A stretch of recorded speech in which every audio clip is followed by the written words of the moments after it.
Hello, you're welcome. You're welcome onto my channel today, and it gives me great joy to observe you are viewing this video. I'm Dr. Olayinka Akanle. I'm a lecturer in the university. I do a number of stuff on this channel, but a major one among them is migration. So the video you are viewing today is within my framework of migration contents. Meanwhile, if you have not subscribed to this channel, kindly go ahead and click subscribe on your screen right now. Tap subscribe on your screen right now to join my subscribers for wonderful content. The video today is very important, and I plead with you to view this video to the end. It will benefit you. It will assist you also in counseling others on migration and diaspora issue. Be careful of sending children under 18 years, abroad. For whatever reason it is, children that are not old enough, those below the age of 18, please don't send them abroad. Be careful of sending children, people under 18 years abroad, because this is I've seen many people, it's very common sending children abroad. You see them saying, well, my child is very brilliant. My child is very intelligent. My child is very good. So I want him to or her to win scholarship and go abroad. I'm sending him abroad or her abroad for good education. I'm sending him abroad so that he or she can naturalize and have citizenship abroad.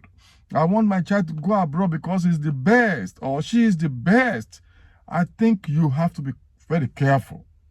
Sending a child abroad, I've seen many people now, diaspora children, some families regretting because they send these children abroad too early, too quickly.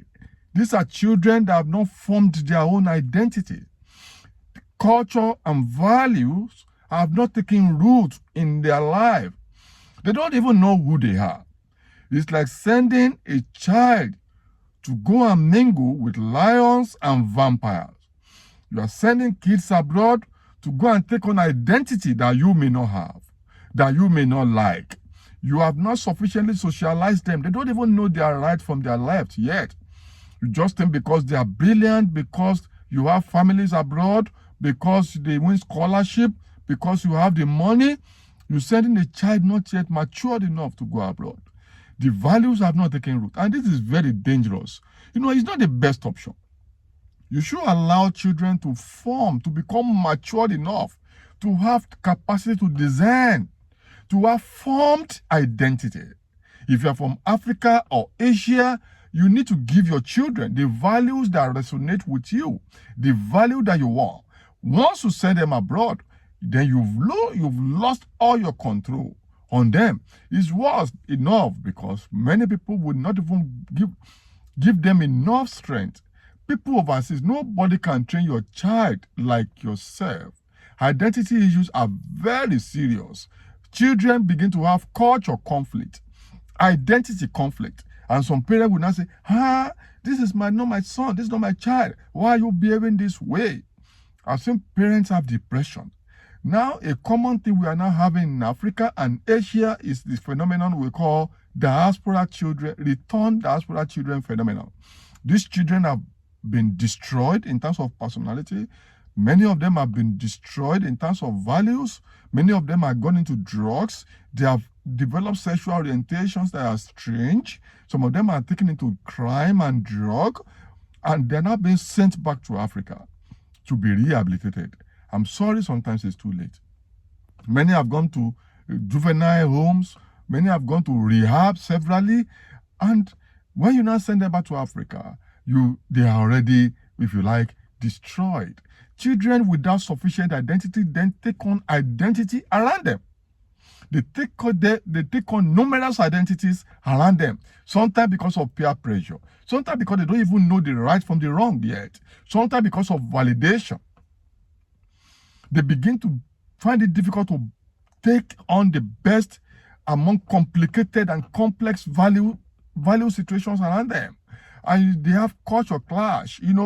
My take is that allow people to be formed, to develop their identity before they are sent abroad. Sending children abroad for secondary school when parents are not there. send them to boarding, send them to the custody of others. It's too early. Don't send children abroad for whatever reason. If they win scholarship, it can wait. Except you are sure there are people who can watch over. And I tell you, you're going to regret it. Because even people who are abroad with their children, they are fighting battles over those children. They have no control over those children. Government take those children from them.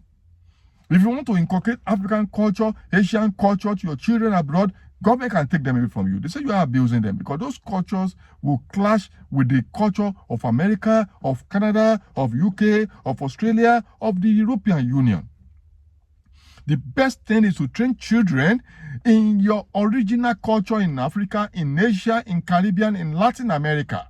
Let them be socialized in those cultures. Let them internalize those cultures before they are then taken abroad or they are sent abroad as adults after 18 years. When they not get abroad, they have matured.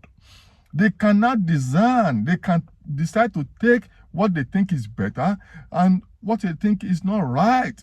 And this is very important. Remember, so many of them have gone to substance abuse, take strange behaviors. Remember what Elon Musk, Elon Musk? That's the new owner of Twitter, X. Is among the richest men in the world. He's the owner of Tesla electric car, our electric vehicle manufacturing company. He's the owner of SpaceX, going to space for maybe for recreation or something. He's the owner. From his experience, I can develop the dead child syndrome. Elon Musk lost, his child to this LGBTQ issue. Even he's regretting it heavily, and he's speaking about it. He's fighting the Californian government.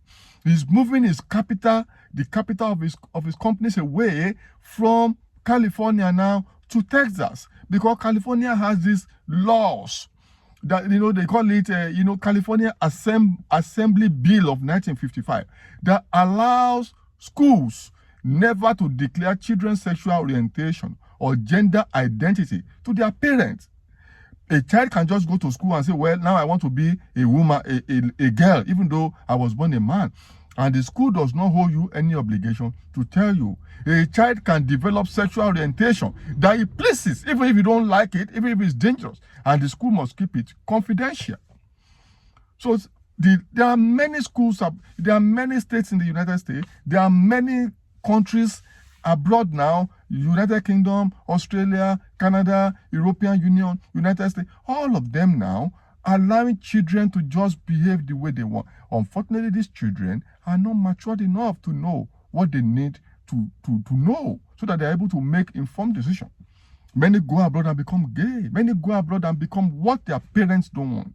If a parent wants a child to be gay, fine. I don't have any problem with maybe LGBTQ community.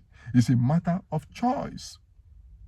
But children must be allowed to mature enough before they make informed decision. There's a case about a father in the UK who was trying to appeal to a particular hospital not to cut the breast of his child, because the child suddenly say he wants to change his gender identity and sexual orientation, and he wants to get puberty blocker and wants to remove the breast so that she's not identified as a girl anymore.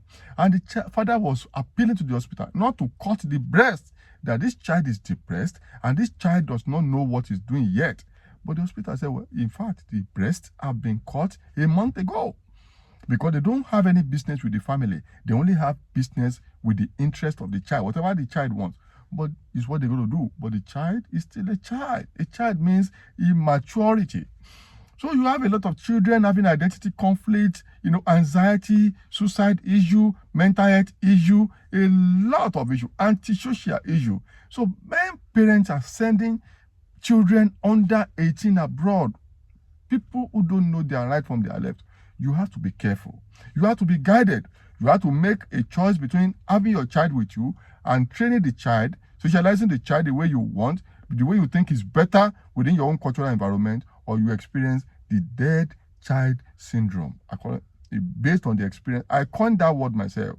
That phrase myself, dead child syndrome.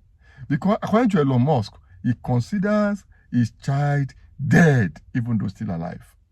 Because it's not useful anymore. And he said he was strict to giving consent to the new gender orientation of the child.